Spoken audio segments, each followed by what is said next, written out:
আসসালামু আলাইকুম রহমতুল্লাহি ওয়া বারাকাতুহু।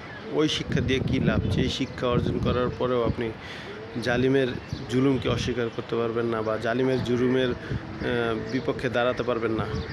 আমি বলছি হ্যাঁ, ইসরায়েলের কথা বলছি। হ্যাঁ, ইসরায়েলের পণ্য অনেকেই দেখি বয়কট করে না বা মানে খুব মৌজ মাস্তি করে খায়, কিন্তু আপনার এটা ফলো করা উচিত যে দেখুন, সামান্য মিস্ত্রি তারাও ইসরায়েলের কোকাকোলা পণ্য বা যে সমস্ত পণ্য আছে ওরা এই সমস্ত পণ্যকে তারা নির্দ্বিধায় বয়কট করতেছে। আবার বলতেছে যে আমার ভাইকে যারা মারে আমরা তাদের পণ্য খাবো না। তাদেরকে একজন মিস্ত্রিকে আপ্যায়ন করার জন্য কোকাকোলা পণ্য নিয়ে আসা হয়েছে।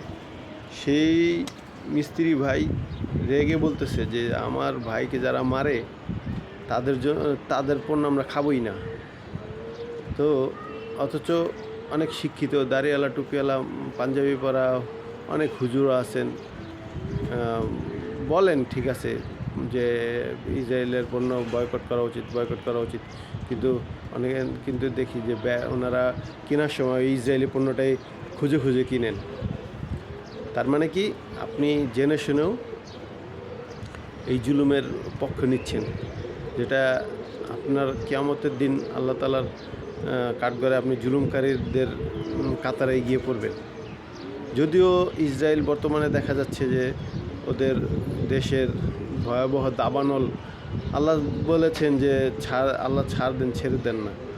তো এটা দেখেও আমরা অনেক মুসলমান অনেক খুশি হয়েছি যে ওদের দাবানলে ওরা পর্যন্ত সারা বিশ্বের কাছে সাহায্য চাইতে বাধ্য হয়েছে। তো আল্লাহ তাআলা তো দেখেন যে কি আপনারা নির্বিচারে ফিলিস্তিনের ভাই বোনদের উপর হামলা করছেন, আক্রমণ করছেন, তাদের ঘর বাড়ি গুঁড়িয়ে দিচ্ছেন। এটা তো আল্লাহ তাআলা দেখতেছে।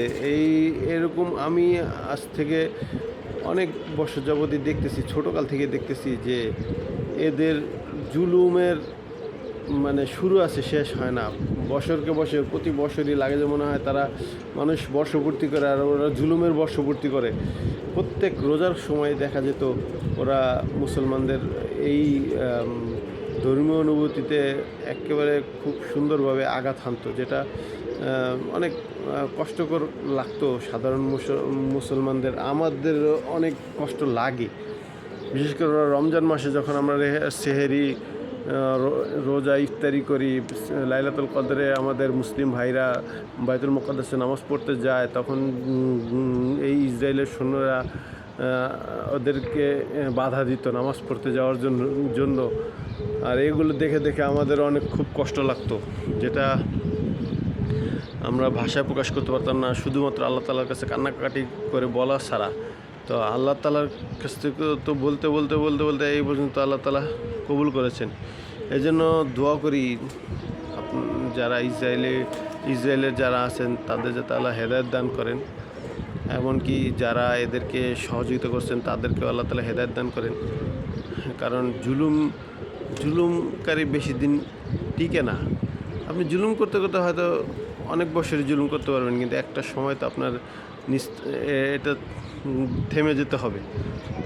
আল্লাহ তাআলা আমাদের সব ভাইদেরকে হেদায়েত দান করেন, জুলুম থেকে বিরত থাকার তৌফিক দান করেন। আমিন। ভিডিওটি ভালো লাগলে লাইক, কমেন্ট, শেয়ার করে আমাদের সাবস্ক্রাইব করে আমাদের পাশে থাকুন। জাযাকাল্লাহু খাইরান ফিদ দারাইন।